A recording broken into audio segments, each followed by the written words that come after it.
Βέβαια και τα όσα συνέβησαν σήμερα στην Δοδόνη, μια άσχημη εμπειρία και για την ίδια από τη στιγμή που έφτασε αεροπορικό στα Γιάννα. Η βουλευτής Κοζάνης των Ανεξάρτητων Ελλήνων, η κυρία Ραχήλ Μακρύ, καλησπέρα και ευχαριστώ για την παρουσία σας. Καλησπέρα, εγώ σας ευχαριστώ για την πρόσκληση, τη δυνατότητα που μου δίνετε για να μπορέσω να μιλήσω, ας το πούμε σε εισαγωγικά, με τον κόσμο της Υπήρου. Δική μου ευχαρίστηση.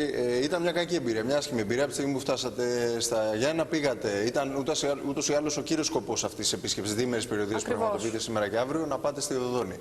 Να σας πω ότι ήταν να έρθει ο πρόεδρος των Ανεξαρτήτων Ελλήνων, ο Πάνος ο Καμένος, ωστόσο για διάφορους λόγους δεν μπόρεσε να παραστεί ο ίδιος και ζήτησε από εμένα να τον αντικαταστήσω. Οπότε έρχομαι ως εκπρόσωπος του Προέδρου των Ανεξάρτητων Ελλήνων για το θέμα το μεγάλο της κινητοποίησης που γίνεται από τους κτηνοτρόφους, οι οποίοι ειδοποίησαν τον Πρόεδρό μας και ζήτησαν τη συμπαράστασή μας. Γι' αυτό λοιπόν ήρθαμε για να δούμε το τι συμβαίνει με την Δοδόνη. Ωστόσο υπήρχαν κάποια επεισόδια το πρωί. Δυστυχώς, στην προσπάθειά μου να ζητήσω από τα ΜΑΤ να ειδοποιήσουν τη διοίκηση της επιχείρησης, γιατί ήθιστε να παίρνουμε και τις δύο απόψεις, όπως γνωρίζετε, όχι μόνο των κτηνοτρόφων, αλλά και της διοίκησης για να απαντήσει. Αυτό είναι ένα παράπονο και της διοίκησης της συγκεκριμένης τοπικά, ότι συνήθως. Ωστόσο, όμως, θα σας πω και παρακάτω ότι για αυτή τη διοίκηση που διαμαρτύρεται. Έτσι λοιπόν και εγώ, με ευγένεια τα παιδιά των ΜΑΤ, δεν μπορώ να πω εκείνη τη στιγμή. Προσέφηκαν προς τον αρχηγό, ας το πω, δεν ξέρω πώς ακριβώς να το εκφράσω. Ήταν αστυνομικός διευθυντής. Ωστόσο, εκείνη την ώρα κάποια μέλη τα οποία δεν προέρχονταν, όπως μας είπαν, από το χώρο ούτε των Ιωαννίνων, αλλά ούτε από το χώρο των κτηνοτρόφων, από ομάδα των κτηνοτρόφων, εκμεταλλευόμενοι την προσπάθειά μου να μπω μέσα στο εργοστάσιο, επιτέθηκαν, να το πω, προς τα ΜΑΤ, με αποτέλεσμα να αρχίσει ένας πετροβολισμός, από τη μία πλευρά πετώντας πέτρες και από τη μία πλευρά πετώντας δακρυγόνα από την πλευρά των ΜΑΤ. Έτσι βρεθήκαμε μαζί με τους πολιτευτές μας και μαζί με τα μέλη της συντονιστικής μας μέσα σε μια κατάσταση τέτοια. Ωστόσο, προσπαθήσαμε και μπήκαμε μέσα στο εργοστάσιο. Συναντηθήκαμε με κάποιον κύριο που ήταν αναπληρωτής, νομίζω, διευθύνων σύμβουλος επιχείρησης. Είχε μια απαράδεκτη στάση απέναντί μας, λέγοντάς μας με πολύ άσχημο τρόπο και αντιμετώπιση τόσο στους πολιτευτές όσο και σε μένα την ίδια, ότι θα έπρεπε να ζητήσουμε και το βρήκαμε. Είπε χαρακτηριστικά ότι βρήκατε και την ώρα να έρθείτε. Αν δεν είναι αυτές οι ώρες που πρέπει να έρθουμε, πότε θα έπρεπε ένας βουλευτής να έρθει. Και εκπρόσωπος, βέβαια, ενός Προέδρου κινήματος. Αυτή όλη η συμπεριφορά, βέβαια, αποσυρθήκαμε, γιατί είδαμε ότι δεν υπήρχε λόγος να καθίσουμε να συζητήσουμε με τον άνθρωπο αυτό που δεν είχε καμία διάθεση να συζητήσει. Και αυτό λοιπόν, όπως βγήκα και μίλησα στους κτηνοτρόφους, τους δίνει πλέον, ακόμη και να είχαν το άδικο, ας το πω σε εισαγωγικά, πλέον έχει όλα τα δίκαια με το μέρος τους, καθώς δείχνει ότι η διοίκηση δεν θέλει καμία επαφή και φέρεται αλαζονικά και με πολύ άσχημο τρόπο προς τους κτηνοτρόφους που διεκδικούν αυτά που διεκδικούν. Το να γίνεται βέβαια μια κινητοποίηση για συγκεκριμένους λόγους, το να υπάρχει μια στάση από την άλλη της διοίκησης που μπορεί οποιοδήποτε να τη χαρακτηρίσει με τον τρόπο του, η θέση δική σας τώρα, ερχόμενη σε μια κινητοποίηση που ξέρατε το λόγο, ποια ήταν η εικόνα που είχατε σχηματίσει και πώς το θεωρείτε ότι μπορεί να παρέμβει ένας πολιτικός ή μια κυβέρνηση σε μια επιχείρηση η οποία μπορεί να μην πληρώνει σήμερα τους εργαζόμενούς τους, να μην πληρώνει τους παραγωγούς όπως γίνεται τώρα προκειμένου με τη Δοδόνη, και γενικώς πόσα είναι τα περιθώρια παρέμβασης σε μια αγορά που έχει προβλήματα. Να σας πω όμως ότι αυτή η επιχείρηση, μην ξεχνάμε, ότι ανήκει στο δημόσιο.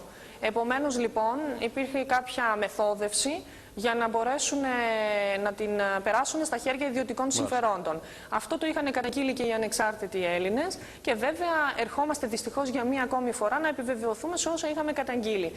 Όπως καταγγέλνουν και οι ίδιοι οι κτηνοτρόφοι, και βέβαια θα υπάρξει και κοινοβουλευτική παρέμβαση και από πλευράς μου και από τον πρόεδρό μας και από άλλους βουλευτές της ομάδας, όπως ο κύριος Καπερνάρος, που θα επικοινωνήσω για να δούμε με ποιον ακριβώς τρόπο θα ζητήσουμε κάποια στοιχεία και λογιστικού ελέγχου και λογιστικής επιτροπής και να μας εξηγήσουν αν δώσαν το ποσό αυτό προς το ελληνικό δημόσιο. Να σας πω ότι από ό,τι έχουμε ενημερωθεί από τους ίδιους τους κτηνοτρόφους, καταγγέλνουν ότι έχει χαριστεί η εταιρεία σε ιδιώτες με 20 εκατομμύρια ευρώ.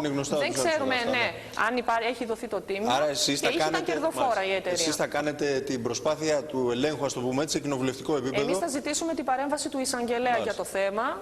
Γι' αυτό σας είπα και για τον κύριο Καπερνάρο και θα μηνύσουμε όλους τους εμπλεκόμενους φορείς, οι οποίοι οδήγησαν, τους πολιτικούς εννοώ, σε αυτήν την μεθοδευμένη κίνηση της καταστροφής μιας επιχείρησης που αποτελεί τον πυλώνα για την Ήπειρο, για μια περιοχή που έχει μια πάρα πολύ φτωχοποιημένη, για μια περιοχή η οποία ενώ είναι πάρα πολύ πλούσια σε υδατικούς πόρους, πλούσια σε βιοποικιλότητα, έτσι θα μπορούσε να στηριχτεί άνετα να έχουμε περιβαλλοντικό τουρισμό, γιατί είναι στολίδι για τη χώρα μας. Ωστόσο λοιπόν και έχει την κτηνοτροφία που είναι πάρα πολύ σημαντική, που έφερε έσοδα για το κράτος, που έκανε εξαγωγές και εισαγωγή συναλλάγματος, οδηγήθηκε μεθοδευμένα σε όλη αυτή την κατάσταση. Μάλιστα, άρα είναι σαφής η στόχευση σας, νομίζω, και το βάζετε με ένα ξεκάθαρο τρόπο ότι θα ψάξετε, θα αναψηλαφίσετε την υπόθεση. Ως Έλληνες βουλευτές εκ μέρους των πολιτών που εκπροσωπούμε. Μάλιστα. Και αυτό είναι, να σας πω, είναι η υποχρέωσή μας απέναντι στους πολίτες όλης της χώρας. Είναι γεγονός πάντως πως οι δικοί μας βουλευτές εδώ, όσο και να το έψαξαν, όσο και να προσπάθησαν, δεν κατάφεραν να πάρουν απαντήσεις από το Υπουργείο Οικονομικών. Δεν μπορούσαν να ξεδιαλύνουν τι ακριβώς συνέβη. Πιστεύω ότι δεν θα δώσει το Υπουργείο Οικονομικών απάντηση, γιατί ο κύριος Τουρνάρας δεν μας φοβάται, όπως έχει δηλώσει στον Πάνο Καμένο, όταν του ζητούσε να του απαντήσει για το τι ακριβώς, σε ποιους ακριβώς πλήρωσε ομόλογο 1 δισεκατομμύριο ευρώ. Το θυμάστε στη Βουλή, αν είχατε παρακολουθήσει όσοι παρακολούθησαν, ότι μάλιστα του είπε: δεν σε φοβάμαι. Απάντησε δηλαδή σε έναν αρχηγό κινήματο, σε έναν Έλληνα βουλευτή, μέσα στο Κοινοβούλιο, που ζητούσε το αυτονόητο, δηλαδή να δώσει ο Υπουργός Οικονομικών προς τον ελληνικό λαό τα στοιχεία για το πού πήγανε το 1 δις αυτή τη στιγμή που πληρώσαμε στο ομόλογο αυτό, που όπως φαίνεται έχει πληρωθεί στο 20% της ονομαστικής της αξίας, ενώ το πληρώσαμε στο 100%, δηλαδή στο ακέραιο.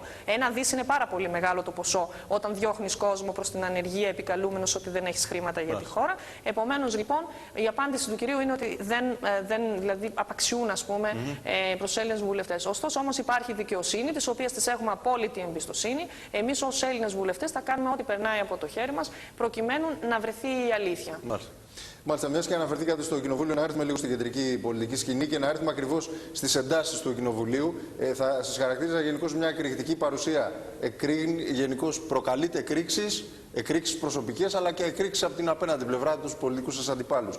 Γενικώς το κλίμα αυτό είναι το καλύτερο δυνατό, θεωρείτε, και νιώθετε ότι μερικές φορές μπορεί να υποβοηθά, να υποθάλπει ακόμα και την ένταση στην κοινωνία έξω, εννοώ στο Κοινοβούλιο, και δεν εννοώ το πρόσωπό σας απαραίτητα, αλλά αναφέρουμε σε όλες αυτές τις ιστορίες, έτσι, και την προηγούμενη εβδομάδα εκτελήχθησαν στο Κοινοβούλιο και για τις οποίες δεν ξέρω ποια είναι η ξεκάθαρη άποψή σας για το τι συνέβη, ας πούμε, στο επεισόδιο με τον Τζαμτζή την προηγούμενη εβδομάδα. Να σας πω λοιπόν ότι αυτοί οι οποίοι προκαλούν είναι οι ίδιοι βουλευτές της Νέας Δημοκρατίας, οι οποίοι έχουν μια λαζονική στάση και συμπεριφορά και μια επιθετική συμπεριφορά απέναντι στους ανεξάρτητους Έλληνες, με λασπολογίες, με συκοφαντίες και με ηρωνίες.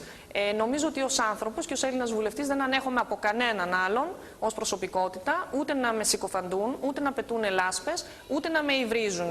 Αυτό, αν θεωρείτε ότι θεωρείται υπεράσπιση δηλαδή των δικαιωμάτων μου και ως άνθρωπος και ως γυναίκα και ως βουλευτής, ότι θεωρείται εκρηκτική προσωπικότητα ή όπως άλλους χαρακτηρίζουν, τότε ναι, είμαι εκρηκτική. Εγώ είμαι ένας άνθρωπος που προέρχομαι από τον πραγματικό κόσμο, ένας άνθρωπος που δεν είχα καμία σχέση με την πολιτική και το μόνο που με ενδιαφέρει είναι να εκπροσωπώ όσο καλύτερα μπορώ τους πολίτες που με εμπιστεύτηκαν για να διασφαλίζω τα συμφέροντά του, να τους υπηρετώ σύμφωνα με το Σύνταγμα στο οποίο έχω ορκιστεί. Αν αυτοί οι άνθρωποι δεν θέλουν να το συνεχίσουν και έχουν γραμμένο στα γεννητικά τους όργανα τον ελληνικό λαό, είναι δικό τους πρόβλημα. Σας αποδόθηκε η φράση «θα σας κρεμάσουμε». Υπόθηκε από εσάς ή όχι? Υπόθηκε από μένα με την άποψη ότι με προκάλεσαν. Να πω ότι για το περιστατικό δεν προκάλεσα κάποια ένταση. Ο κύριος Τζαμτζής ήθελε να τελειώνει μία ώρα αρχίτερα προφανώς για να κάνει τα μπανάκια του και να φύγει και δεν ανεχόταν να γίνει αίτηση αντισυνταγματικότητας για το νομοσχέδιο που έδιωχνε χιλιάδες κόσμο, όπως αστυνομικούς, όπως δυο, έτσι προς την ανεργία. Έτσι λοιπόν το δικαίωμα της αντιπολίτευσης να ασκήσει αίτημα αντισυνταγματικότητας, το οποίο ήταν υπό την διαδικασία εκείνη, δεν το άντεξε ο κύριος Τζαμτζής, ο οποίος θεωρούσε ότι μπορεί να γελάει, να φωνάζει και να έχει καταντήσει καφενείο το Ελληνικό Κοινοβούλιο και να μην μπορούμε εμείς να ακούσουμε έτσι την ανάπτυξη από τους δύο, από την κυρία Γιαταγάνα από την πλευρά των ανεξαρτήτων Ελλήνων και από τον κύριο Μητρόπουλο από την πλευρά του ΣΥΡΙΖΑ, να ακούσουμε κι εμείς την ανάπτυξη της αίτησης αντισυνταγματικότητας. Εκεί λοιπόν, απευθυνόμενος προς το ΣΥΡΙΖΑ, δηλαδή τον κύριο Μητρόπουλο εκείνη την ώρα, που έλεγε για περί αντισυνταγματικότητας όλων των μέτρων και του νομοσχεδίου αυτού, το οποίο αποδεικνύει και η επιστημονική, άλλωστε έτσι, το Επιστημονικό Συμβούλιο της Βουλής, είπε σιγά τι θα μας κάνετε, θα μας κρεμάσετε. Εκεί λοιπόν, μην αντέχοντας μετά από όλη αυτή τη συμπεριφορά, επειδή ήταν και δίπλα μου και με ενοχλούσαν στο να ακούσω όλο αυτό, του απάντησα ότι ναι, θα σας κρεμάσουμε. Δεν έχω αρνηθεί ποτέ αυτά που λέω. Αυτός λοιπόν ορθώς απάντησε με ύβρις και με έβριζε επί 5 λεπτά. Απαντώντας λοιπόν στις ύβρις τους απάντησα στους βουλευτές της Νέας Δημοκρατίας ότι αποτελεί τιμή για μένα να με εξυβρίζουν προδότες. Είναι γεγονός πάντως πως υπάρχει πολλή ένταση στη Βουλή. Υπάρχει πολύ μεγάλη ένταση. Για ποιο λόγο και βοηθά αυτό το πολιτικό κλίμα το γενικότερο? Μπορεί να μου πείτε ότι ευνοείται από τα απάνθρωπα, τα σκληρά μέτρα, τα αντιλαϊκά, όλα αυτά για τα οποία σήμερα κάνατε τις συσκέψεις, συναντήσετε ανθρώπους οι οποίοι βρίσκονται στην ανεργία κλπ. Αλλά βοηθά όλη αυτή η ένταση μέσα στο Κοινοβούλιο? Το θέμα είναι γιατί υπάρχει αυτή η ένταση. Από εκεί πρέπει δηλαδή να ξεκινήσουμε και να πούμε. Όταν λοιπόν έρχονται μέσα στη Βουλή και βλέπεις ότι όλα αυτά είναι κατάλυση της κοινοβουλευτικής δημοκρατίας, είναι μη σεβασμός στους βουλευτές, ότι έχουν κάνει ένα κουρελόχαρτο το Σύνταγμα της χώρας και ότι νομοθετούν μην ακούγοντας κανέναν κατ' εντολή τοκογλύφων και δανειστών, οι οποίοι θέλουν να μετατρέψουν μια χώρα σε προτεκτοράτο και τους κατοίκους σε σκλάβους, δεν μπορείς ως Έλληνας βουλευτής να το ανέχεσαι. Αυτό λοιπόν καταλαβαίνω ότι τη δημιουργεί μια ένταση, γιατί είμαστε πάνω απ' όλα άνθρωποι, έτσι, και δεν μπορούμε να το δεχτούμε. Εγώ να σας πω, εκείνη την ημέρα είχα κατέβει κάτω με τον κόσμο, όπου σας πληροφορώ ότι για να καταλάβετε την ψυχολογική κατάσταση στην οποία βρισκόμουν ως άνθρωπος, όπου υπήρχε κόσμος ο οποίος έκλαιγε και γυναίκα συγκεκριμένη που ήταν νομίζω σχολική φύλακας, η οποία μου είπε ότι είχε 2 παιδιά, ότι είχε σοβαρό πρόβλημα υγείας και ήταν το μοναδικό της εισόδημα γιατί είναι χωρισμένη. Η γυναίκα λοιπόν αυτή έκλαιγε και μας παρακαλούσε εκλιπαρώντας ότι δεν έχει άλλο εισόδημα και ότι δεν θα μπορέσει να ζήσει.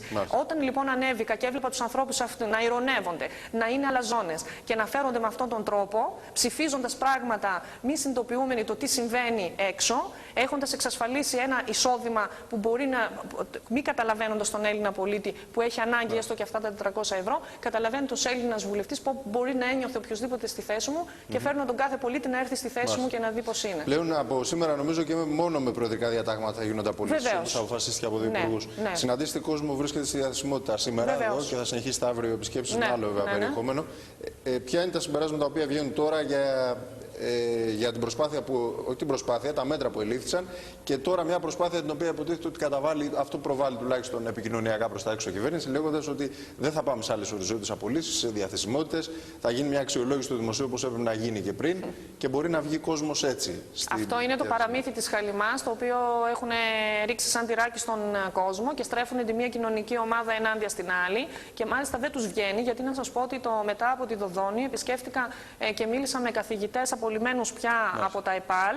Επισκέφτηκα το δεύτερο ΣΕΚ, πήγαμε στο χώρο εκεί. Είδα και τις εγκαταστάσεις οι οποίες είναι πραγματικά πολύ σημαντικές και θα χαθούν. Είδα ότι εδώ σε μια περιοχή, όπως μου είπαν και οι καθηγητές, στην οποία έχουν πολλά προβλήματα και κοινωνικά αλλά και μεγάλης φτώχειας, είναι παιδιά τα οποία είναι αγροτών, είναι κτηνοτρόφων και κορίτσια ιδίως, που και αυτό κι αν είναι κοινωνικός ρατσισμός, δεν θα έχουν πλέον δικαίωμα να συνεχίσουν τις σπουδές τους. Μια 16χρονη κοπέλα λοιπόν, που μπορεί να θέλει να γίνει κομμότρια και είναι δικαίωμά της, γιατί δεν μπορεί να συνεχίσει σε ένα γενικό λύκειο, δεν θα γίνουμε όλοι επιστήμονες, δεν έχει πλέον και του κόβουν το δικαίωμα αυτής της κοπέλας να κάνει. Διασφαλίζεται το μέλλον αυτό, διασφαλίζεται. Δεν διασφαλίζεται, όχι, γιατί να σας πω κάτι, το ΕΠΑΛ είναι δευτεροβάθμια εκπαίδευση. Όπως συμβαίνει σε όλο τον κόσμο, υπάρχουν 2 κατευθύνσεις, στα γενικά λύκεια και τα επαγγελματικά τεχνικά λύκεια, για να οδηγήσουν σε τεχνικές ειδικότητες, όπως είναι οι κομμωτές, οι βοηθοί κτλ. Νοσηλευτών, που έχετε και εσείς πολύ ωραίες ειδικότητες εδώ στα Γιάννενα. Επομένως, τα ΙΕΚ είναι κατάρτιση, στην ουσία είναι μεταδευτεροβάθμια επιμόρφωση και δεν έχει ούτε μία σχέση με το Λύκειο. Επομένως, και δεν μπορεί να πάει στα ΙΕΚ ένα παιδί που είναι 16 χρονών, λόγω και της ηλικίας και του περιορισμού που έχει. Όλη η ιστορία λοιπόν έχει γίνει και έχει αποκαλυφθεί και με ερώτησή μου στη Βουλή για το τι συμβαίνει πίσω από όλη αυτή. Καταρχήν κρύβεται η business, η μεγάλη μπίζνα που υπάρχει με τα ιδιωτικά ΙΕΚ και είναι γνωστό λοιπόν που, όπως αποκαλύφθηκε από την ερώτηση που έκανα μετά από δημοσιεύματα, ότι 130.000 ευρώ είχαμε πληρώσει το ιδιωτικό ΙΕΚ ΑΚΜΗ προκειμένου να μας φτιάξει το χάρτη της τριτοβάθμιας εκπαίδευσης που ξέρετε ότι πώς τη διέλυσαν. Τώρα λίγο πριν ανακοινώσουν και τις 22.000 παιδιά που μένουν αυτή τη στιγμή στον αέρα για την κατάργηση των ειδικοτήτων του ΕΠΑΛ, ο κύριος Αρβανιτόπουλος έβγαζε φωτογραφίες που θα βγάλω και στο Ablox, Αγκαλιά με τους ανθρώπους του ΙΕΚΑΚΜΗ, γιατί τους έκανε δωράκι 22.000 προφανώς μαθητές. Βέβαια, όσοι θα έχουν Έλληνες πολίτες τη δυνατότητα οικονομικά πια για να μπορέσουν να μορφωθούν. Θετικά μέτρα βλέπετε σε αυτή την κυβερνητική πολιτική, την οποία καταγγέλλεται, όπως για παράδειγμα είναι η υπογραφή σήμερα της μείωσης του ΦΠΑ στην εστίαση. Μπορεί αυτό το μέτρο να βοηθήσει? Να σας πω ότι μου θυμίζει ένα πολύ ωραίο περιοδικό πολιτικό, το οποίο έβγαλε και κυκλοφορεί νομίζω και σήμερα στην επαρχία του Unfollow, αν το γνωρίζετε. Ναι. Νομίζω ότι ο εκδότης του είναι και από τα Γιάννενα, στο οποίο έχει μια πάρα πολύ ωραία φωτογραφία βασιζόμενο σε αυτή την ελληνική ταινία Στάσου Μίγδαλα, που λέει ότι κατέβασα το ΦΠΑ στην σαλάτα τη χωριάτικη κατά πόσο της εκατό και γέμισα τουρίστες, γέμισα επενδυτές και δεν προλαβαίνω από τους επενδυτές. Νομίζω ότι αυτό είναι το σχόλιο που έχω να κάνω. Δεν επιφέρουν τέτοια μέτρα μόνο. Είναι σημαντικό να κατεβάσεις βέβαια το ΦΠΑ και εμείς οι ανεξάρτητοι Έλληνες έχουμε προτείνει και για τα τουριστικά και στα νησιά μας να κατέβει ο ΦΠΑ στα πρώτα είδη, τα είδη πρώτης ανάγκης 5%. Έχουμε προτείνει για να γίνει ανταγωνιστικά, γιατί γνωρίζω ότι υπάρχει μεγάλη εκροή συναλλάγματος πραγματικά στη Φλόρινα, για παράδειγμα, που πηγαίνει ο κόσμος στα Μπίτολα και στα Σκόπια, και στα νησιά όπως είναι η Χίος, η Σάμος, όπου φεύγουν στην Τουρκία και ψωνίζουν ακόμη και τα βασικά είδη διατροφής πλέον. Μάλιστα. Και στο πλαίσιο βέβαια της διήμερης περιοδίας, αύριο θα πάτε σε διάφορα μέρη του νομού μας και με περιβαλλοντικό ενδιαφέρον. Μια επίσκεψη. Χθες συναντήσατε εκπροσώπους των φορέων προστατευόμενων περιοχών διαχείρισης. Εκεί, εδώ, ειδικά για την περιοχή μας, ποιο είναι το άμεσο ενδιαφέρον σας? Το άμεσο ενδιαφέρον μου είναι η λίμνη, καταρχήν η Παμβότιδα, που έχει αυτό το σοβαρό περιβαλλοντικό θέμα επί χρόνια, και είναι και το θέμα του Αού ποταμού, που είναι ένα πάρα πολύ σοβαρό θέμα, για το οποίο έχω κάνει και παρεμβάσεις και ερωτήσεις. Να σας πω ότι οι φορείς προστασίας είναι πάρα πολύ σημαντικός φορέα, είναι πάρα πολύ σημαντικός οργανισμός. Καταργήθηκαν βέβαια. Τους οποίους τους κατήργησαν και αυτούς χωρίς να υπάρχει κάποιος ουσιαστικός λόγος, καθώς αυτά καλύπτονται από κονδύλια του ΕΣΠΑ και της Ευρωπαϊκής Ένωσης, και είναι και απέτηση της Ευρωπαϊκής Ένωσης να υπάρχουν για την προστασία της βιοποικιλότητας και της χλωρίδας και της πανίδας και των περιοχών της Natura, και πληρώνονται και πληρώνονται οι άνθρωποι από εκεί. Ωστόσο, τους έχουν απλήρωτους πάρα πολύ καιρό. Αυτή είναι ένα δυναμικό πάρα πολύ σημαντικό, γιατί οι περισσότεροι έχουν διδακτορικά, είναι υψηλού επιστημονικού επίπεδου και έχουν όλη την γνώση και την τεχνογνωσία αυτή για να μπορέσουν να είναι το γνωμοδοτικό εργαλείο του ΙΠΕΚΑ, προκειμένου όταν υπάρχουν παρεμβάσεις σε τοπία που είναι Natura κτλ. Έχω συζητήσει με τους φορείς αυτούς, ωστόσο θα επισκεφτώ και την περιοχή, ώστε να δω ακριβώς και να συνομιλήσω και με κατοίκους για τα προβλήματα που δημιουργούνται, και όσο μπορώ και εγώ στο ΜΕάρχης Περιβάλλοντος και Ενέργειας θα παρέμβω και με ερωτήσεις, όπως έχω παρέμβει και έχω κάνει πάρα πολλές ερωτήσεις. Μάλιστα. Καλή διαμονή και καλή δουλειά, λοιπόν. Σας εύχομαι και για τα αυριανή μέρα, κυρία Μαγκρή. Σας ευχαριστώ πάρα πολύ για αυτή την κουβέντα.